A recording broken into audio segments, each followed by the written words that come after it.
Unang alam kaliang persya Dr. Mukul sangma uloong bakalong kabadan kam mi kasorkar ban selok bat pensya yaki Samla wat kam bakin tip iki jat kam bapher amtang hakikam sorkar henrei hakitenat shipai bat wat hakikam Kompeni Shimet. Haba Jubab halor kane Menteri Rangba ulayathu bakat kum commission arhajar laipau kila kedaulut hakate ketong kabayadei bat kajingdan kam hakikam bapher.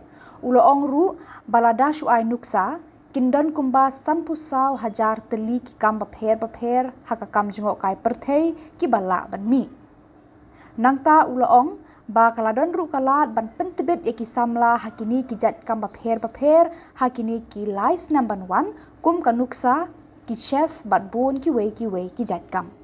Mr. Speaker, sir, in fact this is a very important initiative. We embarked upon this initiative earlier during our time. We call it earlier Chief Minister's Career Guidance and Career Counseling. Now, it will be important for the House to know whether there is a structure laid down at different levels, because the question of access comes to the main constraint for the youth to have access to this opportunity. So how is the structure laid down across the state? So structure, sir? Speaker, as it is a very important aspect and an aspect that is obviously linked with the youth of our state, I would like to take this opportunity to clarify some points on this. Sir, number one, in the past, there have been different kind of career programs that have taken place. And these happened at different levels. Sometimes the Deputy Commissioner used to conduct a one-day counseling session. Sometimes a particular college or university or school used to conduct it. Sometimes a locality used to do it. And they used to seek support from the government. And as mentioned by Leader of Opposition, that some structure was targeted in the past. But we realized that it was not having the desired impact. And hence, we have, as correctly mentioned by the Leader of Opposition, we have structured this entire process now. And we have connected the skill development or the MSSDS and connected the skill training program, and wherever the training programs are being conducted, this is where these 34 career advisors have been placed. And as the skilling, or rather before the skilling takes place, these career advisors then talk to these youngsters who come in and understand what are their desires, what are the skills that they have.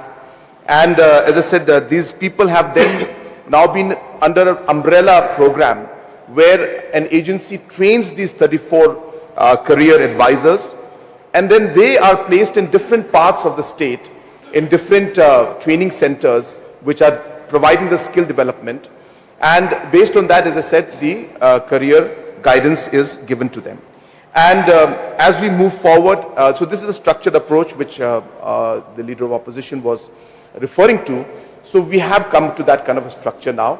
And now we are quite hopeful, sir, that we'll be able to expand this now at a much larger scale. Apart from that, Sir, Honorable Minister had mentioned already in his reply, but I'll just repeat some of that, that while the MSSDS now has been treated as the nodal agency, which will now work towards providing the counseling in a structured manner through the skilling agencies, which could be private as well as some government. And that's how we'll move forward. But apart from that also, so we have many other levels at which training programs or counseling programs are happening. The Chief Minister's Youth Development Scheme, under that also many counseling programs are taking place. We have counseling programs that take place even under the Yes Meghalaya program, where different agencies are supporting in that. So apart from that also, as I said, we have unstructured or independent counseling programs that are taking place. But the structured one, which the Honorable Leader of Opposition was referring to, is now being done by the MSSDS. And as I said earlier, they were happening in bits and pieces, but now we are linking it with skills, and in every skill training center, a career advisor is placed, and this career advisor speaks to the youths before they go or embark into a particular skilling program. Mr. Speaker, sir. Yes, please. I'd like to thank the Chief Minister for enlightening.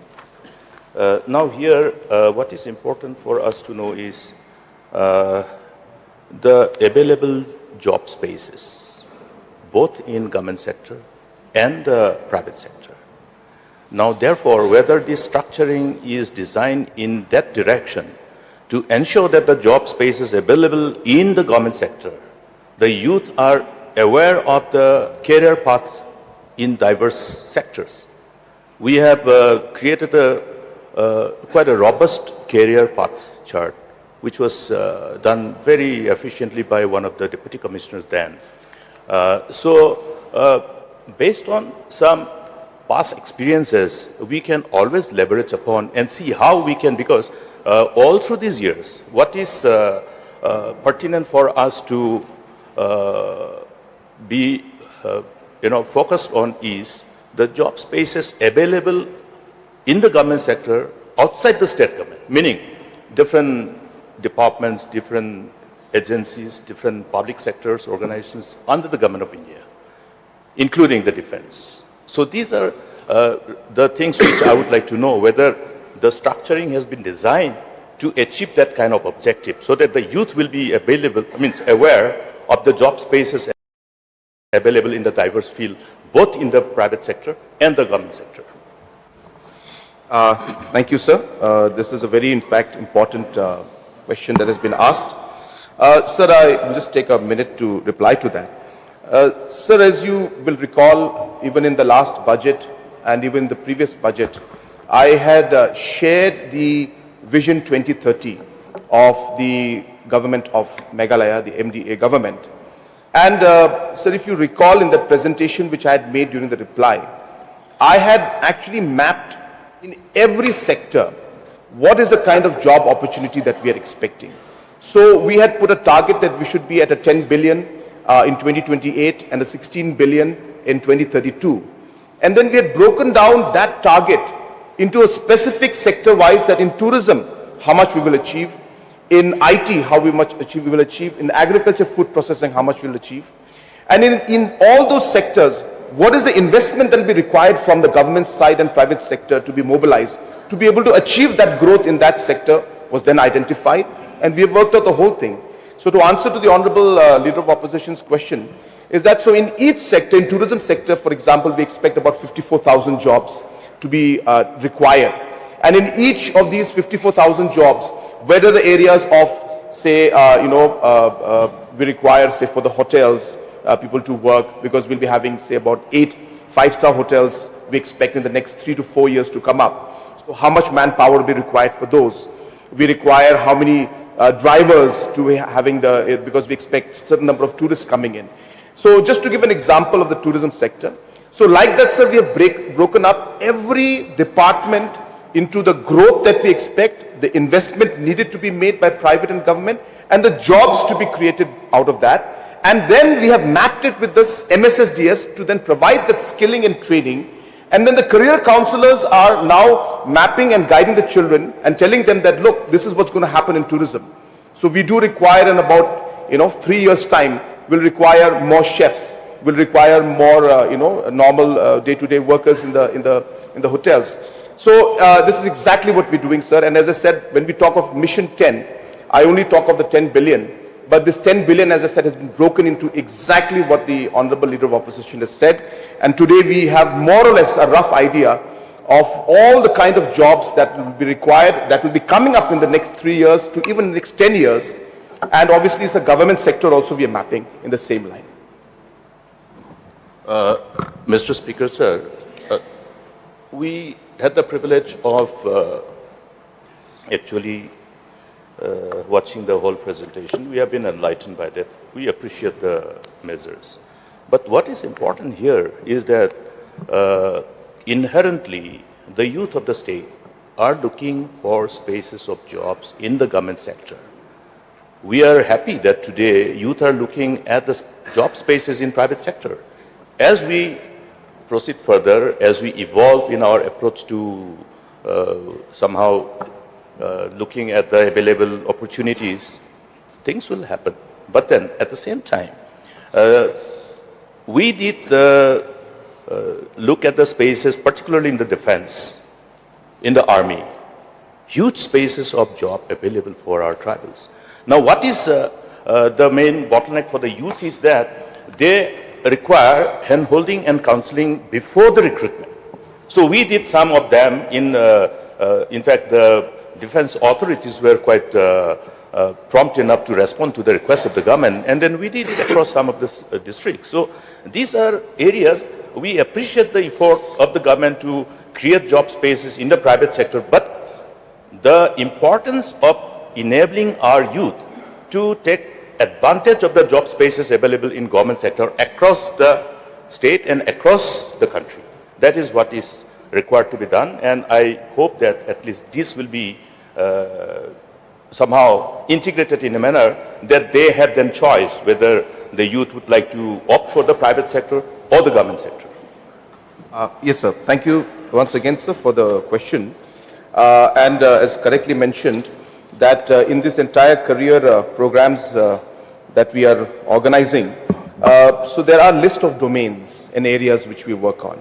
And as mentioned by the Honorable Leader of Opposition, so defense services, banking and finance, education and training, healthcare, engineering, IT, even politics, public service, sports, architecture, tourism.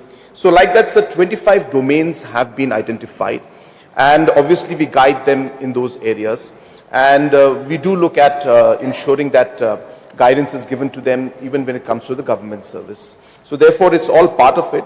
But sir, I do take this opportunity to also again mention to the House and to the citizens at large that we do roughly, on a rough estimate, depending on the particular year, about an average of about 70,000 people are being eligible to join the workforce every year. 70,000. And this is year on year, sir. And therefore, when you look at the kind of government jobs that are available, roughly, right now, sir, we are doing a recruitment of close to about 7,000 vacancies, which have been there for the last 20 years. All of that is being covered, and about 7,000 vacancies are being recruitment processes going on in one board or the other. But on an average, sir, on an annual basis, again, depending on the retirements that take place, not more than 2,000 posts. So maybe even if you include all the other casual posts, maybe not more than 2,500 posts will be available at the government level for our youngsters. So it's quite limited compared to a workforce of 70,000 plus people who will be joining or eligible to join the workforce every year. So there is a deficit of about 67,500 jobs for us, and that is really the challenge that we faced. And that's where we came out with this entire idea of ensuring that this growth story must be linked to job creation, and private sector will have to play a very crucial role. So where I appreciate the Honorable Leader of Opposition's suggestions, and we've taken the suggestions and we are already working on most of them, sir. I just thought it's good to just mention to the House that at the end we will need to see the growth in the private sector to be able to actually cater to the need of about 67,500 youths every year who will be eligible to join the workforce. And that's the reason why we are coming up with a more holistic plan. And this career guidance and career program that we have, counseling program that we have of career advisors, is also part of the overall larger plan that we have.